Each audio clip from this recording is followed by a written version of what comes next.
प्यारे बच्चों, ए to Z physics classes में आपका स्वागत है। पिछले वीडियो में हम लोगों ने अध्ययन किया था प्रतिरोधों का संयोजन, वैद्युत ऊर्जा, वैद्युत शक्ति और यूनिटों की संख्या ज्ञात करना, ये सब सीखा था। आज हम बात करेंगे वैद्युत सेल के बारे में। तो आज हमारा पहला टॉपिक होगा वैद्युत सेल, इलेक्ट्रिक सेल। तो हेडिंग है वैद्युत cell.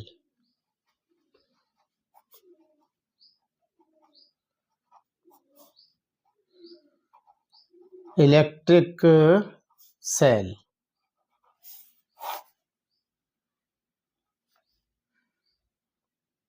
Electric cell electric cell क्या होता है, समझ लीजिए। देखिए, दैनिक जीवन में आपको रोज सेल के बारे में देखने के लिए मिलता है, सेल देखने को मिलते होंगे। सेल का मतलब ये होता है जो विद्युत ऊर्जा को बनाए, लेकिन उसके अंदर केमिकल एनर्जी भरी रहती है, कुछ केमिकल्स भरे रहते हैं। तो सिंपल सी बात है, उसमें केमिकल्स जो होते हैं वो यूज हो जाते हैं और केमिकल एनर्जी को फिर वो इलेक्ट्रिकल एनर्जी में कन्वर्ट कर देते हैं। तो यही इसकी परिभाषा है, एक ऐसी युक्ति जो रासायनिक ऊर्जा को वैद्युत ऊर्जा में बदलती है।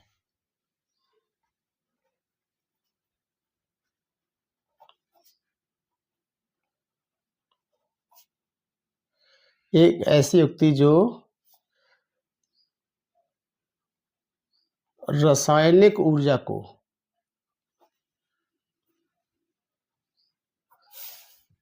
विद्युत ऊर्जा में बदलकर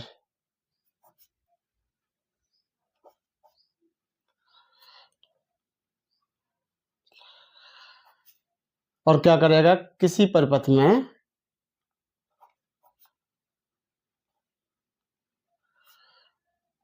विद्युत धारा का प्रवाह बना रहता है।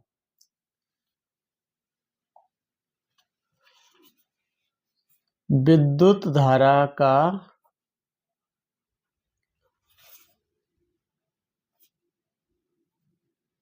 प्रवाह नियमित बनाए रखता है।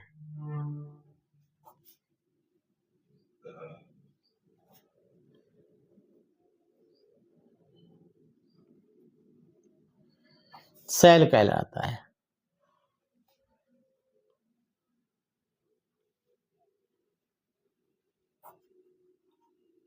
ठीक है, तो ये हम जान गए सेल क्या होते हैं, यानी सेल करता क्या, जो उसका काम है वही उसकी परिभाषा है। तो ये हो गई सेल की परिभाषा। अब इसमें सेल से संबंधित कुछ परिभाषाएं हैं, जैसे सेल का विद्युत वाहक बल है, सेल का टर्मिनल विभवांतर है, सेल का आंतरिक प्रतिरोध है, इनकी परिभाषाएं करते हैं। तो नेक्स्ट टॉपिक होगा हमारा वैद्युत सेल का विद्युत वाहक बल। विद्युत वाहक बल, वैद्युत सेल का विद्युत वाहक बल। विद्युत वाहक बल क्या होता है, समझ लीजिए। जैसे एक व्यवहार में हम एक छोटा सा सेल बना लेते हैं, इस तरह का सेल है, ब्लैक लांसिया डैनियल है। इसमें दो इलेक्ट्रोड पड़े रहते हैं, एक निगेटिव इलेक्ट्रोड होता है, ये नेगेटिव इलेक्ट्रोड है, और एक इसमें पॉजिटिव इलेक्ट्रोड रहता है, इस तरह का रहता है, ये पॉजिटिव इलेक्ट्रोड है। बीच में इसमें कुछ विलयन भरा रहता है, यही कहलाता है विद्युत अपघट्य। ये कहलाएगा विद्युत अपघट्य कहलाता है, इसको कहते हैं विद्युत अपघट्य। ठीक है, तो अब क्या होता है कि अगर मान लीजिए कि कोई, जैसे करंट चलता है हमेशा धन इलेक्ट्रोड से, यानी यहाँ से चलेगा और किसी परपथ से होता हुआ और लौट कर फिर इसी के अंदर आ जाता है, फिर इस विलयन से होकर भी करंट चलती है। ऋण यानी बाहर तो करंट चलती है धन इलेक्ट्रोड से ऋण इलेक्ट्रोड की ओर, और अंदर चलती है करंट ऋण इलेक्ट्रोड से धन इलेक्ट्रोड की ओर, इस दिशा में इस तरह से चलती है। बाहर चलेगी धन से ऋण की ओर, अंदर चलेगी ऋण से धन की ओर।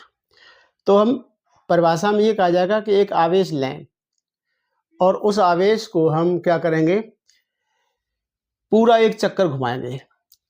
अगर मान लीजिए कि आवेश यहाँ से चलता है तो पूरा सेल सहित पूरा परपथ में यहाँ तक घूमता हुआ लौट के अंदर आएगा, फिर विलयन से होता हुआ लौट कर उसी प्लेट पर उसी कोने पर आ जाएगा।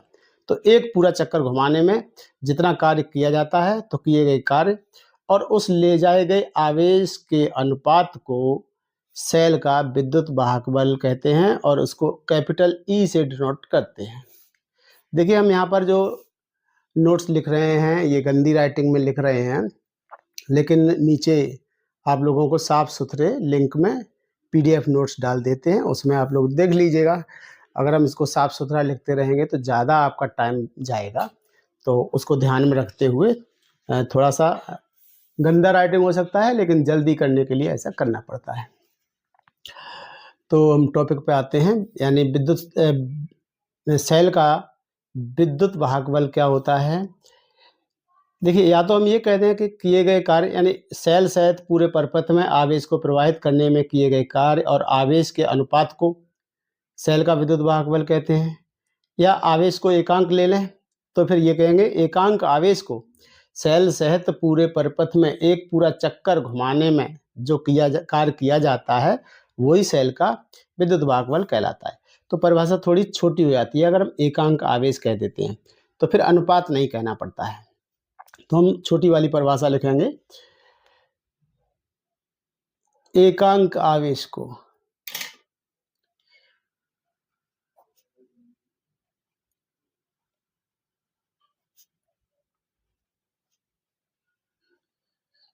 सेल सहित पूरे परिपथ में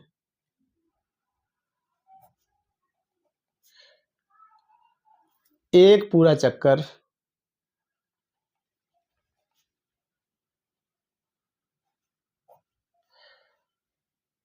घुमाने में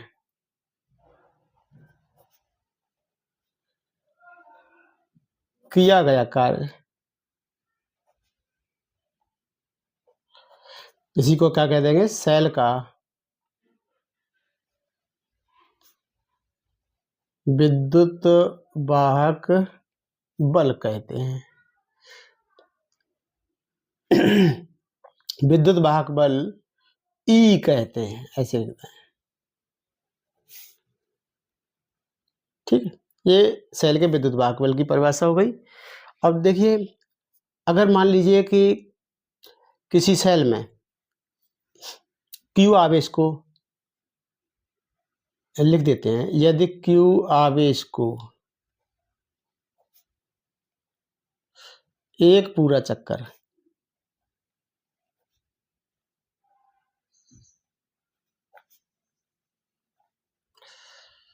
घुमाने में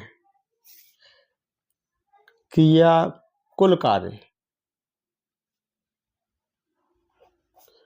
W कुल, इस तरह से लिख सकते हैं या टोटल लिख सकते हैं, एक ही बात है, W कुल किया जाए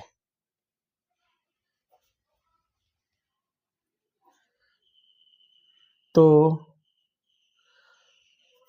E बराबर क्या हो जाएगा, यानी विद्युत वाहक बल E बराबर हो जाता है W कुल सफिक्स में कुल बटे आवेश Q।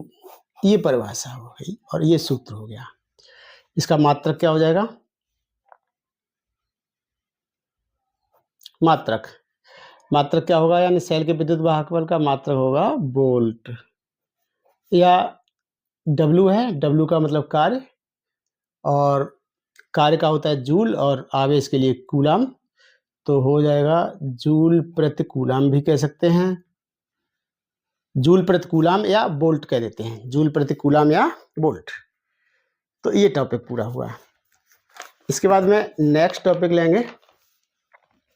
छोटे छोटे टॉपिक हैं, बहुत ज़्यादा समय इसमें देने की ज़रूरत नहीं है, तो इन सबको समझना ज़रूरी है जिससे अगले डेरिवेशंस जो हों उन्हें आप ठीक से समझ सकें। तो सेल होता क्या है, पहले परिभाषा की, फिर विद्युत सेल का विद्युत वाहक बल क्या होता है उसकी परिभाषा करी, उसका सूत्र जाना, मात्रक जाना, और अब हम पढ़ेंगे टर्मिनल विभवांतर। सेल का टर्मिनल विभवांतर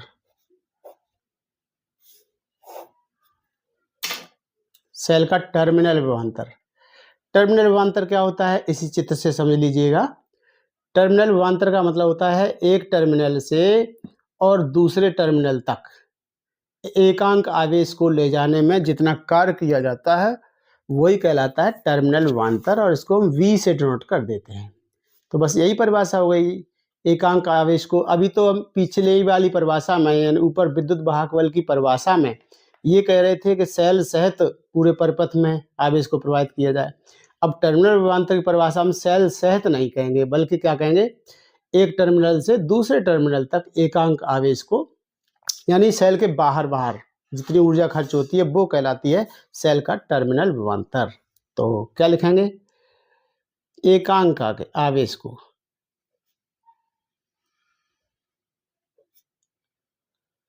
और लिख भी देंगे सेल के बाहर, सेल के बाहर, और कहां से कहां तक, एक टर्मिनल से दूसरे टर्मिनल तक।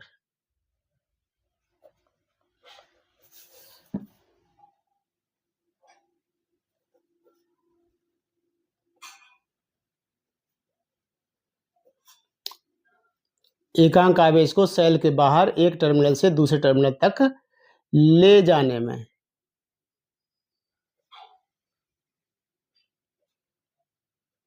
क्रिया कार्य टर्मिनल विभवांतर कहलाता है।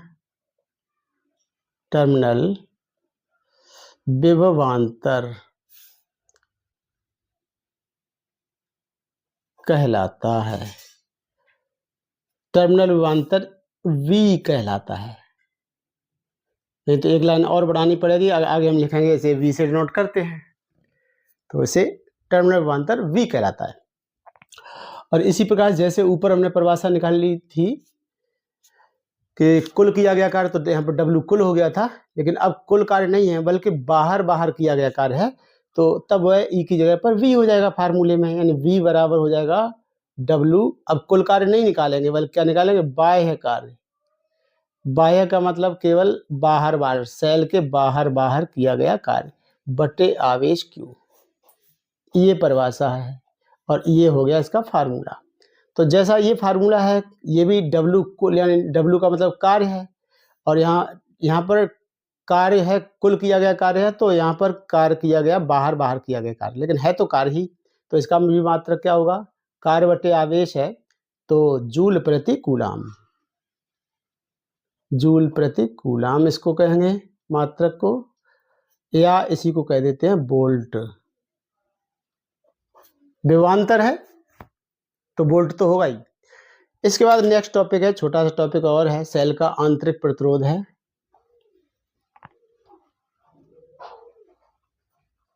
सेल का आंतरिक प्रतिरोध,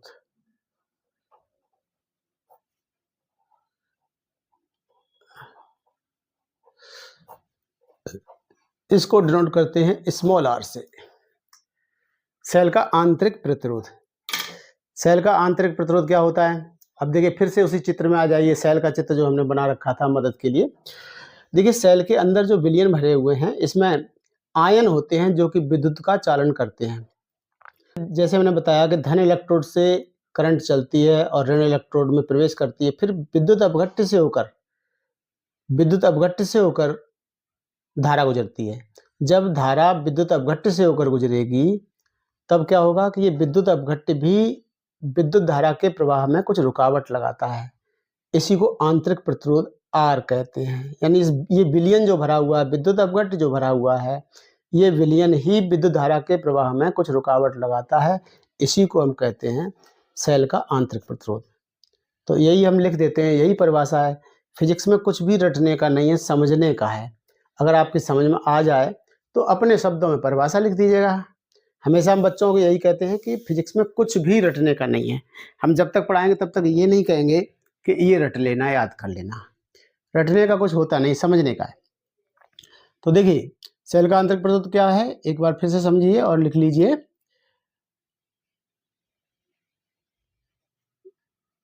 जब सेल से होकर धारा गुजरती है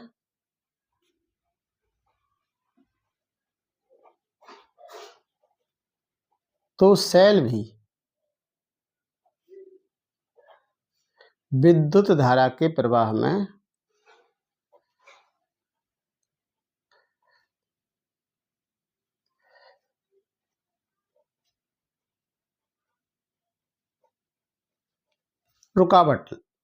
रुकावट लगाता है।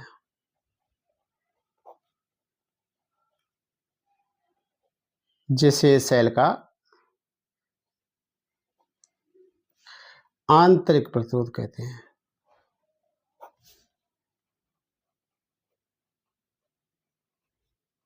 आर कहते हैं। ठीक है, तो हमने 3 परिभाषाएं की हैं। एक तो सेल का विद्युत वाहक बल E, सेल का टर्मिनल विभवांतर यानी V और सेल का आंतरिक प्रतिरोध यानी R। ये 3 परिभाषाएं की। अब देखिए, सेल के जो आंतरिक प्रतिरोध होता है किन किन तथ्यों पर निर्भर करता है, ये भी याद रख लो। सेल का एक तो इस बात पर डिपेंड करेगा कि इन प्लेटों के बीच की दूरी कितनी है। जैसा कि मैंने बताया, ये विलयन ही प्रतिरोध लगाता है। इन प्लेटों को दूर दूर कर दें तो प्रतिरोध बढ़ जाएगा, क्योंकि अब आवेश को ज़्यादा दूरी तय करनी पड़ेगी। ठीक है, तो सेल का आंतरिक प्रतिरोध जो है कई तथ्यों पर निर्भर करता है। किस पर? एक तो प्लेटों के बीच की दूरी पर निर्भर करेगा, यानी प्लेटों के बीच की दूरी जितनी ज़्यादा होगी प्रतिरोध उतना ही बढ़ जाएगा। एक और बात है कि अगर मान लीजिए ये प्लेटें ज़्यादा डूबी हुई हैं तो डूबा हुआ क्षेत्रफल ज़्यादा हो जाएगा, तो आवेश प्रवाह के लिए भी जगह ज़्यादा मिल जाएगी, तो फिर प्रतिरोध वहाँ पर कम हो जाएगा। कहने मतलब क्या है कि सेल का जो आंतरिक प्रतिरोध है, डूबी हुई प्लेटों की क्षेत्रफल बढ़ने पर प्रतिरोध घट जाता है, ये भी होता है। और एक और होता है, श्यानता पर भी निर्भर करता है। अगर मान लीजिए इसका विलयन ज़्यादा गाढ़ा है, सांद्रता ज़्यादा है इसकी, तो उसका प्रतिरोध जो होता है वो बढ़ जाता है। ठीक है, तो इन 3 तथ्यों पर निर्भर करता है। इसके बाद हम नेक्स्ट टॉपिक हम लेते हैं, सेल का विद्युत वाहक बल E और टर्मिनल विभवांतर V और आंतरिक प्रतिरोध R में आपस में भी एक संबंध है। एक छोटा सा सूत्र का निगमन होगा। तो हम आपस में संबंध यानी E, V और R में संबंध। नेक्स्ट हेडिंग है E, V और R में संबंध।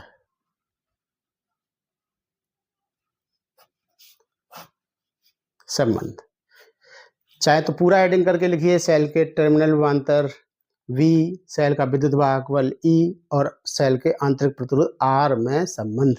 पूरा हेडिंग हमारा जो नोट्स है उसमें आपको पूरा लिखा हुआ मिलेगा। यहाँ पर हमने शॉर्ट कर लिया है। तो यहाँ पर वही सारे फार्मूले यहाँ पर यूज करेंगे। हम यहाँ पर विचार करेंगे कि मान लीजिए कि सेल का टर्मिनल विभवांतर E है, टर्मिनल विभवांतर V है और विद्युत वाहक बल E है और आंतरिक प्रतिरोध R है। तो इनकी सभी की हम परिभाषाएं कर चुके हैं। तो सेल का विद्युत वाहक बल E बराबर क्या था? फार्मूला हमारा E बराबर था W कुल बटे Q, या W कुल बराबर निकालें तो EQ हो जाएगा। ठीक है, ऐसे ही टर्मिनल विभवांतर की परिभाषा से, ये किसकी परिभाषा से निकला? ये विद्युत वाहक बल, सेल का विद्युत वाहक बल की परिभाषा से। यहाँ पर लिख देना चाहिए था थोड़ा सा। चलो, सेल के विद्युत वाहक बल की परिभाषा से, E बराबर होता है W कुल बटे Q, और W कुल बराबर निकल के आ गया EQ। ऐसे ही सेल के टर्मिनल विभवांतर की परिभाषा से क्या निकला था? वहां पर निकला था टर्मिनल विभवांतर V बराबर W बाह्य बटे Q, या W बाह्य निकालें तो बराबर निकलेगा फिर वी क्यू। ठीक है, इसी प्रकार सेल के आंतरिक प्रतिरोध के बारे में बात करते हैं। तो वहां पर विभवांतर कुछ होगा, सेल के अंदर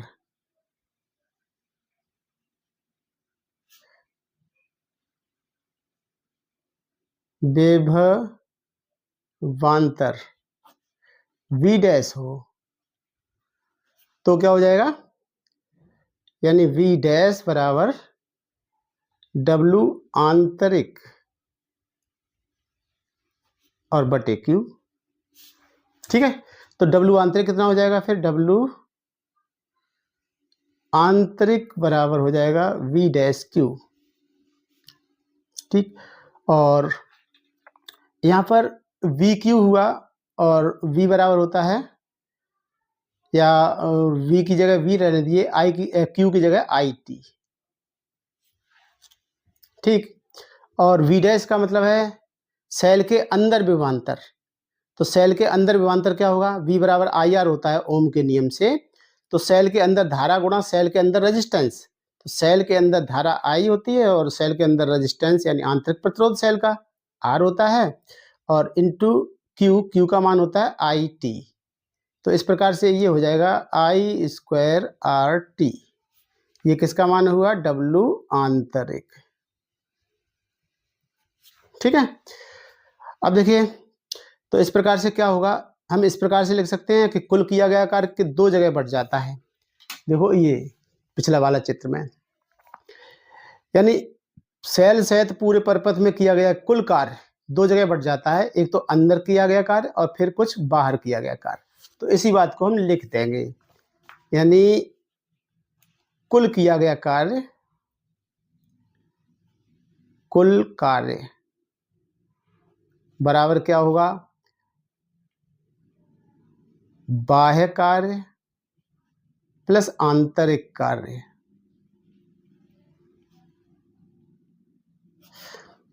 कुल किया गया कार्य को यानी डब्लू कुल इस तरह से लिख देंगे, डब्लू कुल बराबर बाह्य कार्य यानी डब्लू बाह्य और प्लस डब्लू आंतरिक। सबके मान रख दीजिएगा।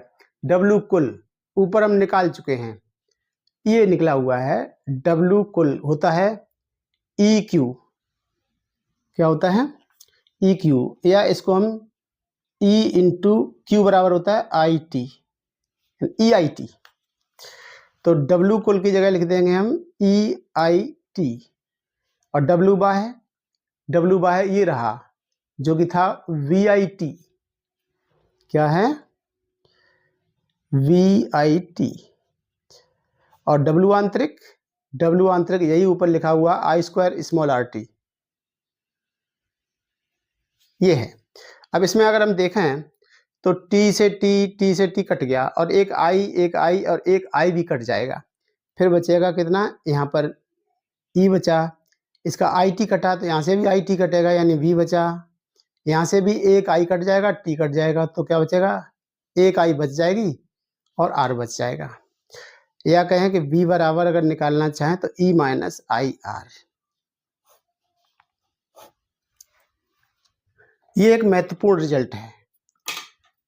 ये क्या बताता है, ये बताता है कि वास्तव में सेल का विद्युत वाहक बल तो ई है, लेकिन जो उसके टर्मिनल पर यानी सिरों पर जो विभवांतर हमें प्राप्त होता है वी, वो हमेशा कुछ कम प्राप्त होता है। कितना कम प्राप्त होगा, आई आर के बराबर, आई आर के बराबर कम प्राप्त होता है। जैसे मान लीजिए, उदाहरण के लिए हम समझाते हैं, अगर 2 वोल्ट का सेल है तो उसे ई बराबर 2 वोल्ट कहा जाएगा, लेकिन जब उसको हम नापेंगे वोल्टमीटर के द्वारा तो जो प्राप्त होने वाला जो विभवांतर होगा वी, वो 2 वोल्ट से कुछ कम आएगा, चाहे वो 1.9 आए, 1.8 आए, इस तरह से आएगा।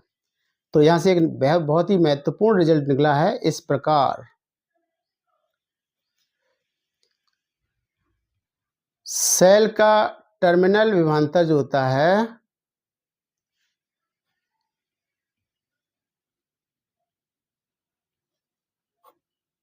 टर्मिनल विभवांतर सेल के विद्युत, शॉर्ट में लिख देते हैं, विद्युत वाहक बल से कम प्राप्त होता है।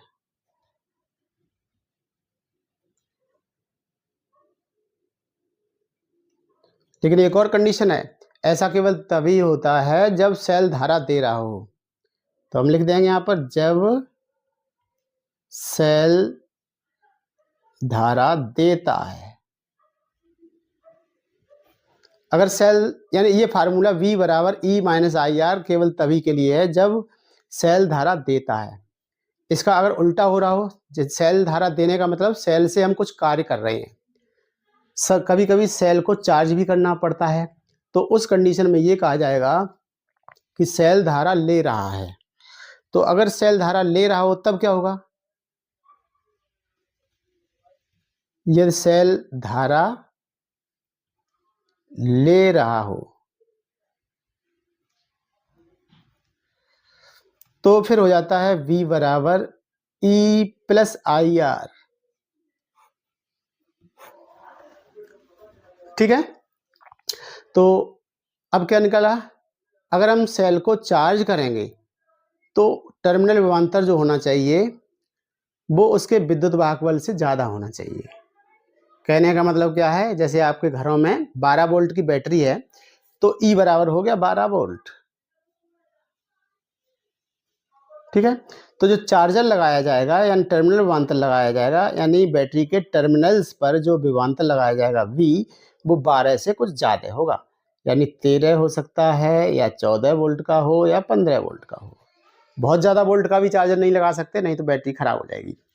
ठीक है, कहने का मतलब क्या है कि जो टर्मिनल विभवांतर V होगा वो सेल के विद्युत वाहक बल E से कुछ ज़्यादा होगा। अगर ज़्यादा नहीं रखेंगे तो यानी 12 वोल्ट की बैटरी है और जो चार्जर लगा दिया वो 10 वोल्ट का लगा दिया, तो बैटरी चार्ज ही नहीं होगी उस कंडीशन में। ठीक है, तो इस तरह से ये टॉपिक हमारा पूरा हो गया। इसके बाद में हम देखते हैं, यानी नया टॉपिक हमारा क्या है, किरचॉफ के नियम हैं। इसमें थोड़ा सा और आगे बढ़ जाएं तो कुछ और फार्मूला में प्राप्त हो जाएगा। यहाँ पर इस यानी यहाँ तक कुछ न्यूमेरिकल्स का तो काम चल जाएगा, लेकिन प्रैक्टिकल में जो फार्मूला यूज होता है, आगे हम एक प्रैक्टिकल करते हैं,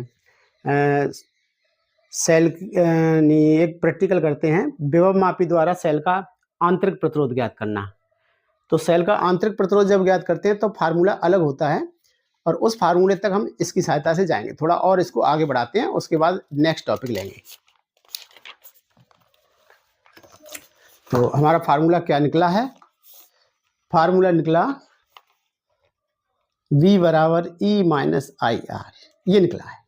इसे और आगे ले जाएं, यानी आई आर को इधर ले आए तो प्लस हो जाएगा आई आर बराबर E माइनस V, और यहाँ से स्मॉल r बराबर निकालें तो E माइनस V बटे आई। ठीक, और V बराबर होता है आई आर, तो I बराबर हुआ V बटे आर। ठीक है, तो यही I का मान यहाँ नीचे रख दीजिएगा, तो स्मॉल r बराबर E माइनस V बटे आई का मान V बटे आर, यानी r जाएगा ऊपर, यानी स्मॉल r बराबर, r को पहले लिख दीजिए r, और कोष्ठक में क्या होगा, E में V से भाग करेंगे तो हो जाएगा E बटे V, माइनस V में फिर V से भाग करेंगे तो आएगा 1।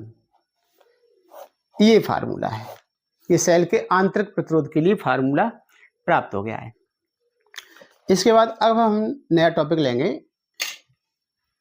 किरचॉफ के नियम।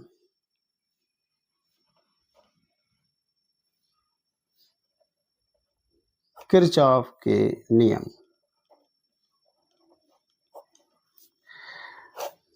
देखिए साइंटिस्ट थे किरचॉफ, उन्होंने 1842 में ये नियम दिए थे। किरचॉफ ने वैद्युत परपथ के संबंध में 2 नियम दिए हैं, और दोनों ही नियम बहुत ही महत्वपूर्ण हैं। आगे हम जो भी न्यूमेरिकल्स करेंगे उसमें भी इनका यूज होता है, और क्रिटिकल प्रॉब्लम जो होती हैं उनमें इनका यूज ज़्यादा होता है। ठीक है, तो ये बहुत ही इम्पोर्टेंट है, एग्जाम की दृष्टि से भी इम्पोर्टेंट है, तो इस पर हम लिख देते हैं इम्पोर्टेंट हैं ये। तो एक तो है प्रथम नियम, जिसे हम संधि का नियम भी कहते हैं, यानी किरचॉफ का प्रथम नियम। प्रथम नियम को संधि का नियम भी कह देते हैं।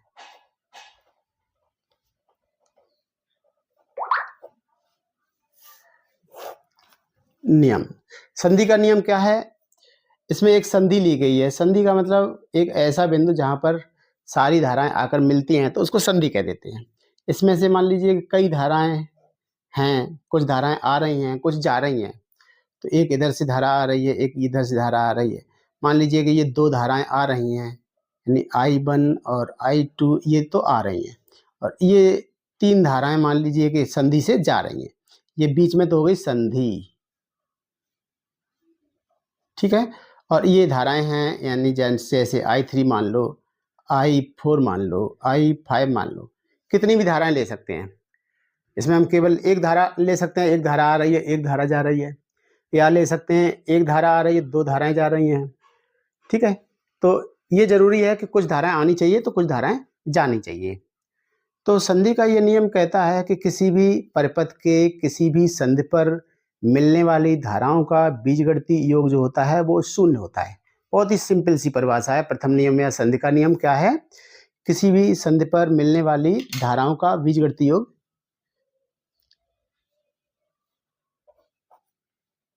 किसी परिपथ के किसी संधि पर मिलने वाली धाराओं का बीजगणितीय योग शून्य होता है।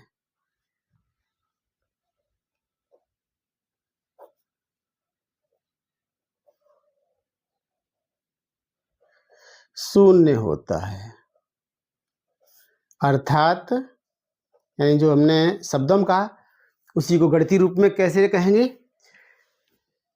सिग्मा आई बराबर 0। अब इसकी देखिए, इस नियम को लगाने के लिए चिन्ह परिपाटी भी लगाएंगे। यहां पर क्या लगाएंगे? चिन्ह परिपाटी। चिन्ह परिपाटी लगाते हुए सभी धाराओं का योग बराबर 0 करना है। इसका चिन्ह परिपाटी ये होती है कि जो आने वाली धाराएं होती हैं वो धनात्मक चिन्ह के साथ, और जो जाने वाली धाराएं होती हैं वो ऋणात्मक चिन्ह के साथ लेकर और उन धाराओं को सबको जोड़ देते हैं, और उसका योग बराबर 0 हो जाएगा। ठीक है, जैसा कि लिखा हुआ बीजगणितीय योग शून्य है, तो बीजगणितीय योग हम शून्य कर देंगे। क्या करेंगे? बीजगणितीय योग शून्य। यानी धाराएं कौन कौन सी हैं? I1 है, I2 है, I3 है, I4 है, I5 है, और इन सबका योग बराबर 0 है। लेकिन अभी हमने इसमें चिन्ह परिपाटी का यूज नहीं किया है। चिन्ह परिपाटी क्या है? जो आने वाली धाराएं हैं I1 और I2, ये तो ली जाएंगी धनात्मक चिन्ह के साथ, यानी प्लस I1 और प्लस I2। लेकिन जाने वाली धाराएं हैं I3, I4, I5, ये सभी ऋणात्मक चिन्ह के साथ, यानी ये माइनस होगी, ये माइनस होगी, ये माइनस होगी, यानी ये माइनस में आएंगी। ठीक है, तो इनको अगर हम इस कोष्टक को खोल दें तो प्लस और माइनस इकट्ठे हो गए, तो प्लस का माइनस में गुणा होगा, तो प्लस और माइनस का गुणा माइनस होता है। तो अब ये देखिए क्या निकलेगा? I1 plus I2 plus I3 plus sorry I3 plus और माइनस का गुणा माइनस, और ये भी प्लस और माइनस का गुणा माइनस I4, और ये प्लस और माइनस गुणा माइनस I5 बराबर 0। ऐसे लिख सकते हैं, या माइनस जिनका चिन्ह है उनको दूसरी तरफ भेज दें, तो ये हो जाएगा I1 प्लस I2 बराबर I3 plus I4 plus I5। ये भी सूत्र है। अब इस सूत्र की सहायता से किरचॉफ का प्रथम नियम दूसरे शब्दों में बोला जा सकता है। अब ये सूत्र क्या कह रहा है? I1 और I2 जो है आने वाली धाराएं हैं और ये सभी धाराएं जाने वाली हैं। तो हम ये कह सकते हैं कि किसी भी संधि पर आने वाली धाराओं का योग जाने वाली धाराओं के योग के बराबर होता है। ये भी किरचॉफ का प्रथम नियम भी कहलाएगा। तो किरचॉफ के प्रथम नियम को हम दो तरह से कह सकते हैं। एक तो ये कह सकते हैं किसी परपथ के किसी संधि पर मिलने वाली धाराओं का बीजगणितीय योग शून्य होता है, अथवा हम ये कह सकते हैं कि किसी भी संधि पर आने वाली धाराओं का योग जाने वाली धाराओं के योग के बराबर होता है। कुछ भी लिख दीजिए, एक ही बात है और दोनों ही परिभाषाएं सही हैं। अब देखिए यहाँ पर एक बहुविकल्पी प्रश्न पूछ लिया जाता है कि किरचॉफ का प्रथम नियम किसके संरक्षण की पुष्टि करता है। तो इसका जवाब है आवेश संरक्षण। यानी कहने का मतलब क्या है कि इसमें जितना आवेश संधि की ओर आएगा धाराओं के द्वारा उतना ही संधि से दूर जाएगा, तो आवेश संरक्षित रहता है। यह नियम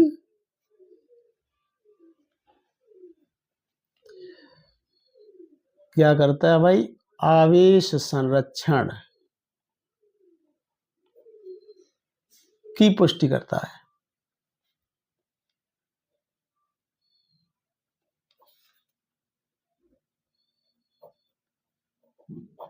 ठीक, तो ये होगा किरचॉफ का प्रथम नियम हो जाता है। उसके बाद अब हम लेंगे इसका सेकंड नियम, यानी सेकंड नियम। तो प्रथम नियम की जगह हो जाएगा अब द्वितीय नियम।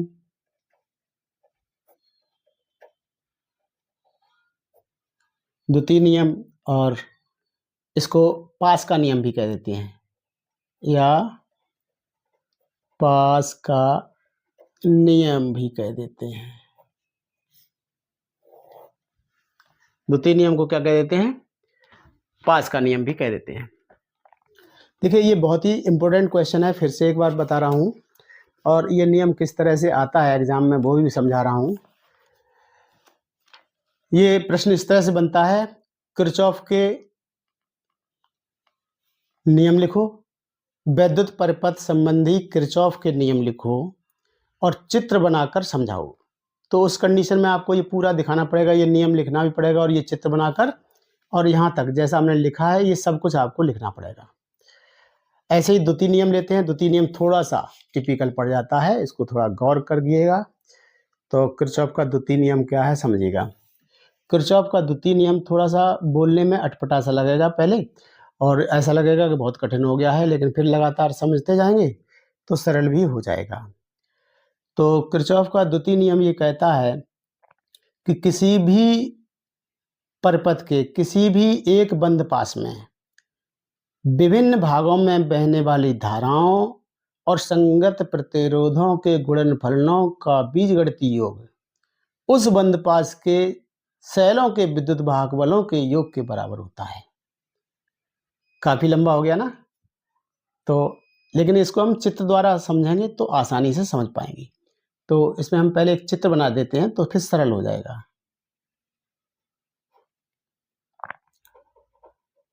मान लीजिए कि एक ये सेल है जिसका विद्युत वाहक बल E1 है, और एक ये प्रतिरोध है, मान लो कि R1 है, और दूसरी भुजा पर भी हम एक सेल लगा देते हैं और एक प्रतिरोध लगा देते हैं यानी R2 है, और एक तीसरी भुजा भी हम बना देते हैं और इसमें प्रतिरोध जो है ये R3 है।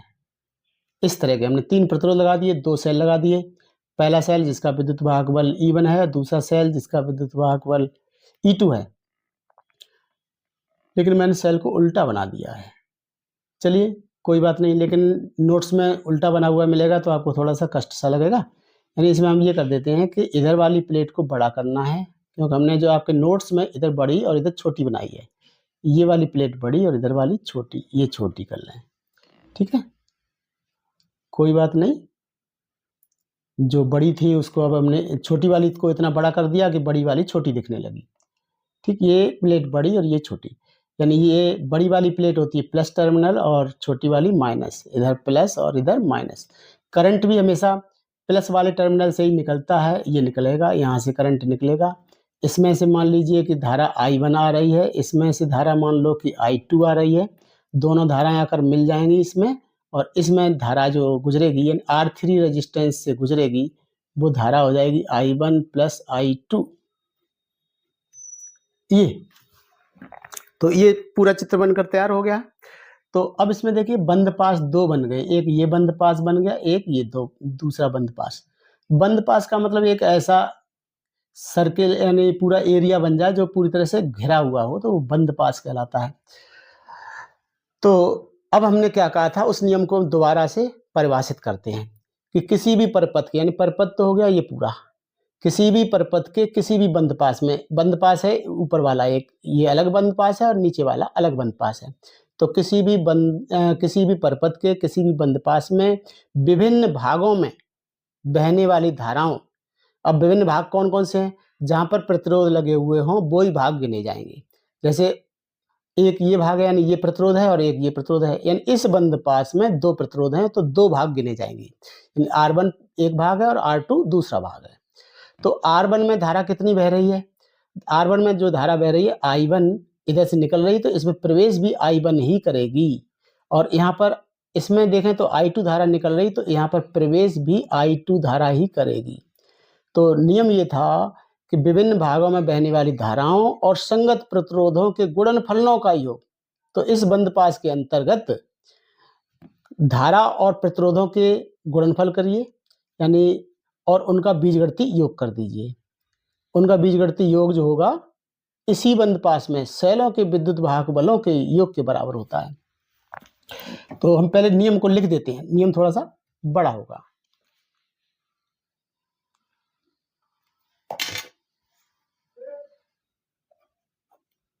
किसी परपथ के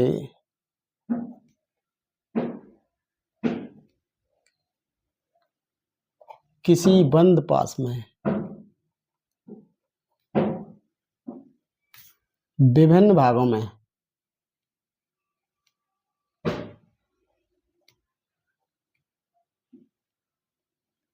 बहने वाली धाराओं तथा संगत प्रतिरोधों के गुणनफलों का बीजगणितीय योग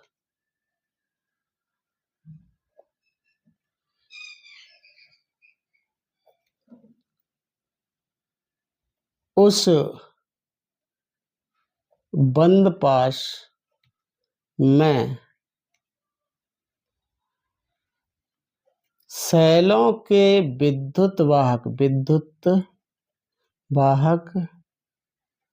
बलों के बीजगणितीय योग के बराबर होता है। बीजगणितीय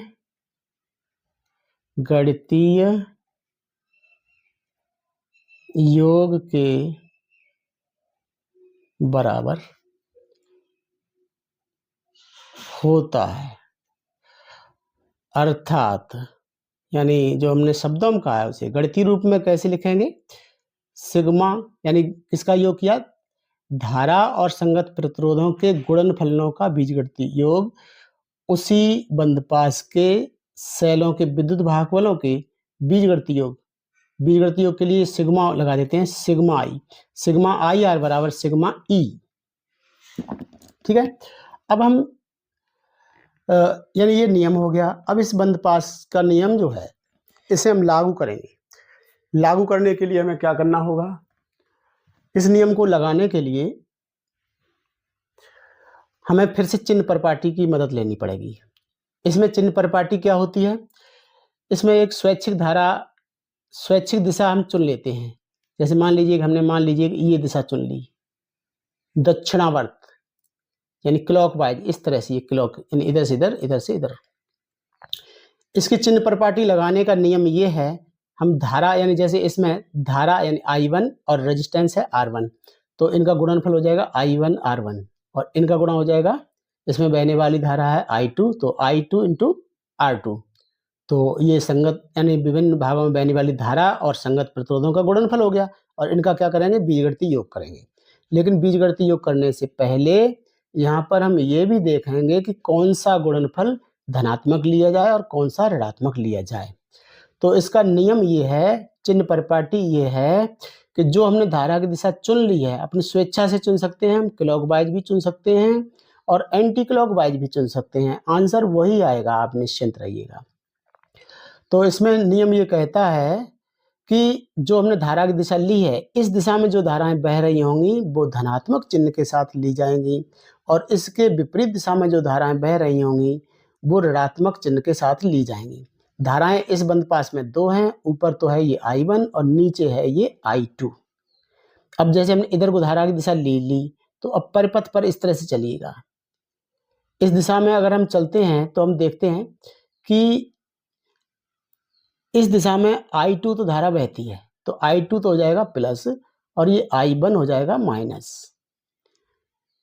ठीक है, लेकिन हमने नोट्स जो बनाया था बच्चों, उसमें धारा की दिशा इस तरह से ली हुई है, तो हम उसी दिशा में बनाएं तो ज़्यादा अच्छा होगा, नहीं तो आप लोगों को कन्फ्यूजन हो सकता है भाई। तो धारा की दिशा इधर ना लेकर इधर ले लो भाई, इधर ले लो, नहीं तो ये कहोगे कि सर ने पढ़ाया था तब तो धारा इधर को ली थी और अब उल्टी ले ली, तो ये दिक्कत हो सकती थी। तो अब हमने धारा दिशा इधर को ले ली, ये धारा दिशा ले ली एंटी क्लॉकवाइज, वामावर्त दिशा ले ली। तो ये I1 अगर धारा देखें तो ये भी वामावर्त ही बह रही है, लेकिन यदि I2 पे विचार करें तो I2 उल्टी बह रही है।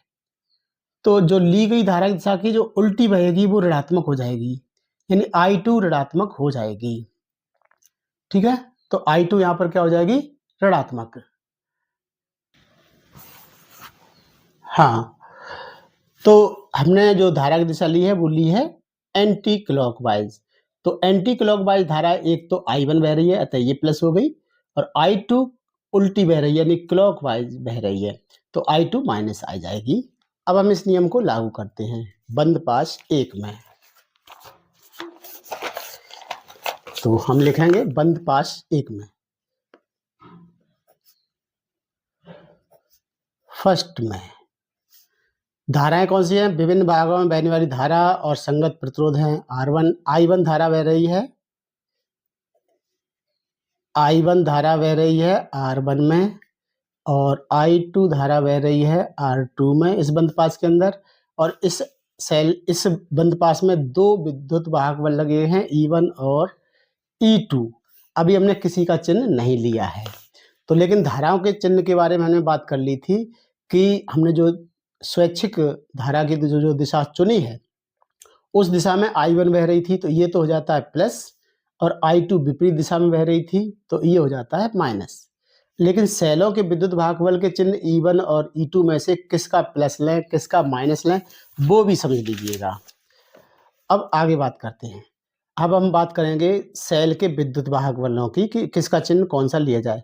जो हमने दिशा ली है ये, अगर ये दिशा अगर हमारी जो उंगली घूम रही है वो अगर माइनस से प्लस की ओर घूम रही है तो उसका विद्युत वाहक बल धनात्मक हो जाएगा, और हमारी दिशा जैसे इस नीचे की बात करें E2 विद्युत वाहक बल है इसकी बात करें तो हमारी जो उंगली घूम रही है वो प्लस से माइनस की ओर घूम रही है, तो प्लस से माइनस की ओर हमने धारा की दिशा चुनी है तो ये माइनस हो जाएगा। एक बार फिर समझिए, जो हमने जो स्वैच्छिक दिशा चुनी है वो चुनी है ये एंटी क्लॉकवाइज इस तरह से। अगर हम पहले सेल में जाते हैं तो यहाँ पर माइनस से प्लस की ओर चल रहे हैं तो ये विद्युत वाहक बल E1 धनात्मक हो जाएगा, और आगे हम चलें तो उंगली इस तरह से हमारी घूम रही है तो इस दिशा में चलें तो यहाँ पर प्लस से माइनस की ओर जा रहे हैं, अतः यहाँ पर इसका विद्युत वाहक बल E2 जो होगा वो माइनस हो जाएगा। तो दोनों का चिन्ह भी लगा देते हैं, तो E1 निकला प्लस और E2 हुआ माइनस, यानी एक समीकरण मिल गया I1 R1 minus I2 R2 is equal to E1 minus E2। ये बंद पास 1 के लिए हुआ। इसी तरह से बंद पास 2 में भी नियम लागू कर सकते हैं। बंद पास 2 में अब देखिए फिर से वही चित्र में आ जाते हैं, हम पहले चित्र में समझाएंगे। ये चित्र बना हुआ है, ये बंद पास 2 है, इसमें भी एक स्वैच्छिक धारा की दिशा चुनेंगे, ये हमने चुन ली, मान लीजिए ये है एंटी क्लॉकवाइज हमने धारा की दिशा चुनी है। तो अब इसमें भी कौन कौन से भाग हैं, एक तो R2 भाग है इस बंद पास के अंदर, एक तो रेजिस्टेंस आएगा R2 और इसमें बहने वाली धारा है I2, और नीचे एक दूसरा प्रतिरोध है, एक भाग हो जाएगा R3 और उसमें बहने वाली धारा है I1 प्लस I2।